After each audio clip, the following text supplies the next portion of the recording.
بسم اللہ الرحمن الرحیم۔ بچپن میں حضور صلی اللہ تعالیٰ علیہ وسلم کو جب بحیرہ جادوگر نے دیکھا، امی اور دادا کی وفات کے بعد ہمارے حضور صلی اللہ تعالیٰ علیہ وسلم بہت زیادہ پریشان رہتے تھے، دل غمگین رہتا، کسی سے بات نہ کرتے تھے۔ دادا کی وفات کے بعد ہمارے حضور کے چاچا ابو طالب نے ہی ہمارے حضور کو اپنی نگرانی میں پالا۔ وہ اپنے لڑکوں سے زیادہ ہمارے حضور کا خیال رکھتے تھے۔ ایک بار مکہ میں بارش نہیں ہو رہی تھی، حضرت ابو طالب ہمارے حضور کو لے کر کعبہ کے پاس پہنچے اور حضور کی کمر کعبہ سے لگا کر اللہ سے دعا کی تو اچانک آسمان پر بادل چھانے لگے اور پھر اتنی تیز بارش ہوئی کہ مکہ کی گلیوں میں پانی بہنے لگا۔ حضرت ابو طالب بہت زیادہ غریب تھے، گھر میں کھانے کو نہیں ہوتا تھا، اس لیے حضور بچپن میں مکہ والوں کی بکریاں چرایا کرتے تھے تاکہ گھر میں روٹی کا انتظام ہو سکے۔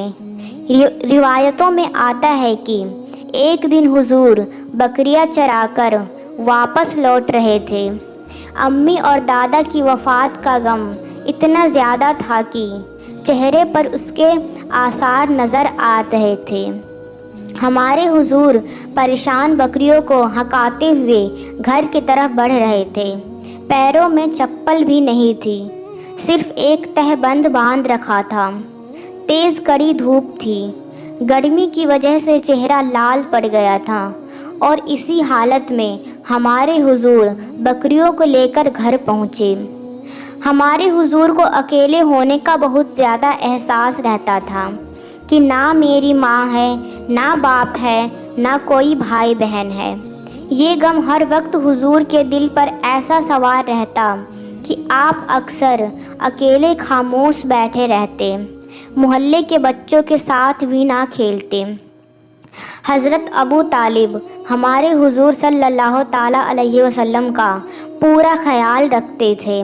جب بھی کھانا کھانے بیٹھتے تو حضور کو اپنے ساتھ بٹھاتے تھے۔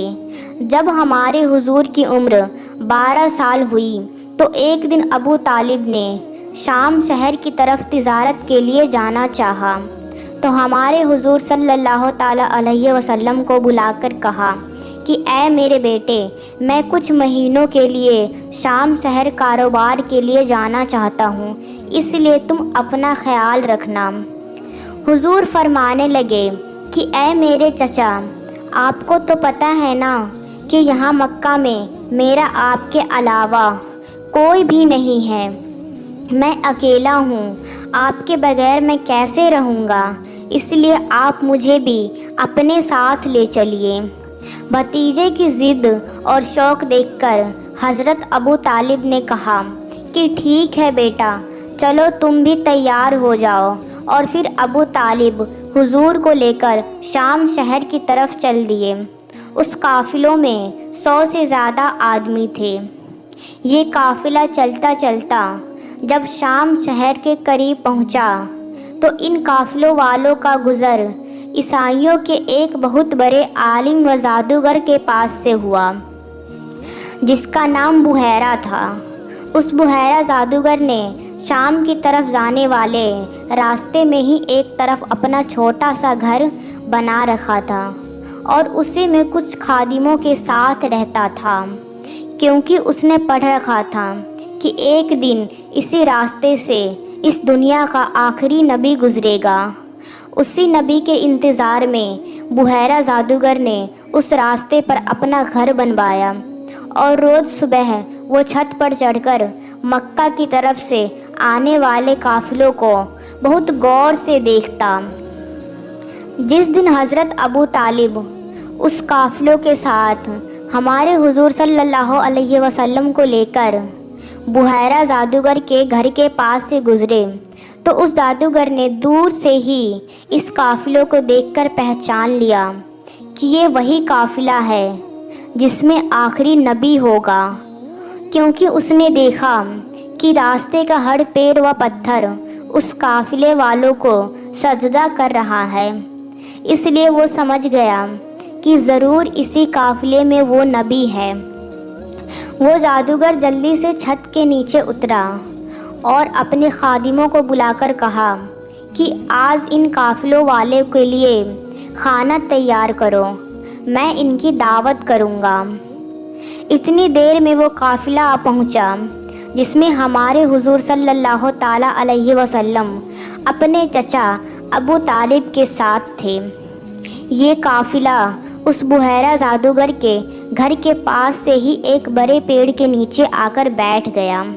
بحیرہ جادوگر اپنے گھر سے نکلا اور اس قافلے والوں کو آ کر بہت غور سے دیکھنے لگا۔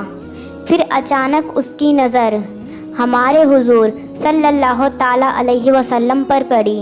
ہمارے حضور صلی اللہ تعالیٰ علیہ وسلم اس وقت اپنے چچا ابو طالب کے پاس خاموش بیٹھے تھے۔ آپ کو دیکھتے ہی بحیرہ جادوگر پہچان گیا اور پھر اس نے قافلے والوں سے کہا کہ آج دوپہر کو تم سب کی میرے گھر دعوت ہے۔ یہ سن کر قافلے والوں کو بہت حیرانی ہوئی کہ ہم تو اکثر اس راہ سے گزرتے رہتے ہیں، اس جادوگر نے آج تک ہم سے کبھی بات تک نہیں کی، تو آج اسے کیا ہو گیا کہ یہ ہم سب کی دعوت کر رہا ہے؟ تو قافلے والوں میں سے ایک آدمی نے پوچھا کہ اے جادوگر، آج تک تو آپ نے کبھی ہماری دعوت نہیں کی، تو پھر آج کیوں ہماری دعوت کر رہے ہیں؟ تو اس جادوگر نے بات کو ٹالتے ہوئے کہا کہ تم ہمارے مہمان ہو اور مہمان کی عزت کرنا ہمارا مذہب ہے، اس لیے ہم نے تم سب کی دعوت کی ہے۔ اس جادوگر نے کسی کو کچھ بھی نہ بتایا۔ دوپہر کا وقت آ چکا تھا، کھانا تیار تھا، قافلے والے ادھر ادھر بکھر چکے تھے۔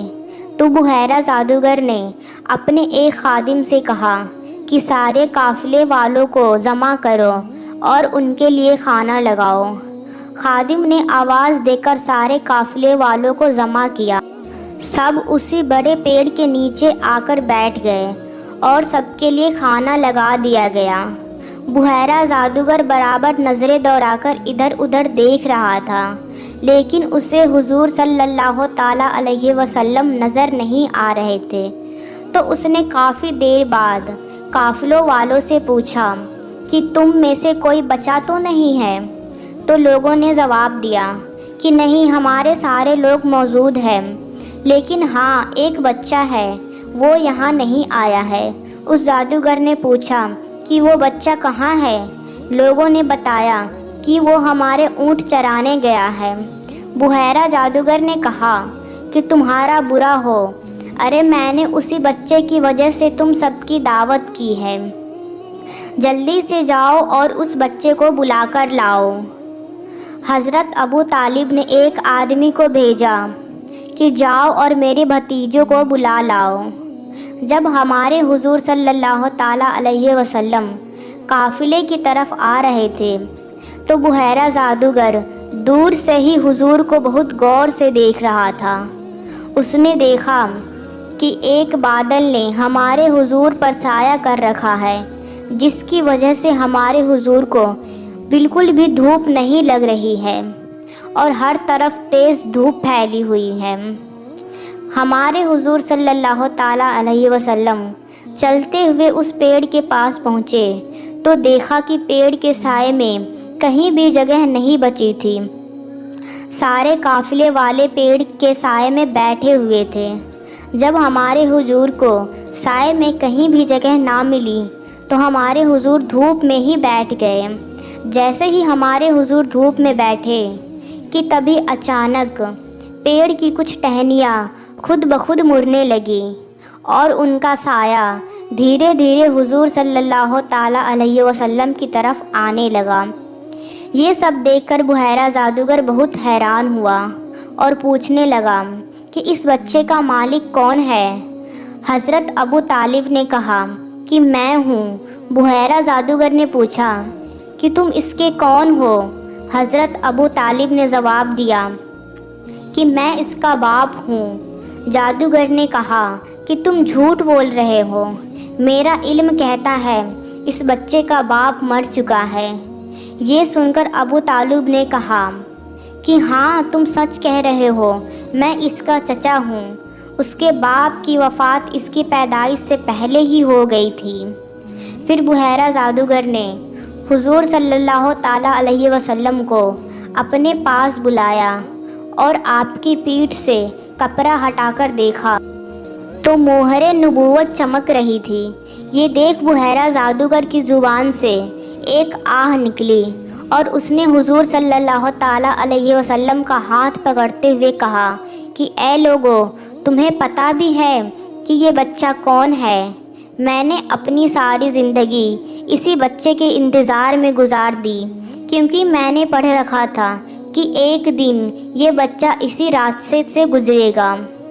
اے لوگو، یہ بچہ آنے والی نسلوں کا نبی ہے، اس کے پاس آسمان سے فرشتے آئیں گے اور اسے آگے چل کر نبی بنایا جائے گا۔ یہ سن کر قافلے والے بہت حیران ہوئے اور پوچھنے لگے کہ اے جادوگر، تمہیں کیسے معلوم ہوا یہ بچہ ہمارے ہی قافلوں میں ہے؟ بحیرہ جادوگر نے کہا کہ جس وقت تم آ رہے تھے تو میں نے دیکھا کہ راستے کا ہر پیڑ و پتھر اس بچے کو سجدہ کر رہے ہیں۔ یہ دیکھ میں سمجھ گیا کہ ضرور اسی قافلے میں وہ نبی ہے جس کا میں برسوں سے انتظار کر رہا ہوں، اور آج میرا انتظار پورا ہوا۔ دوستو، یہ تھا حضور صلی اللہ تعالیٰ علیہ وسلم اور بحیرہ جادوگر کا واقعہ۔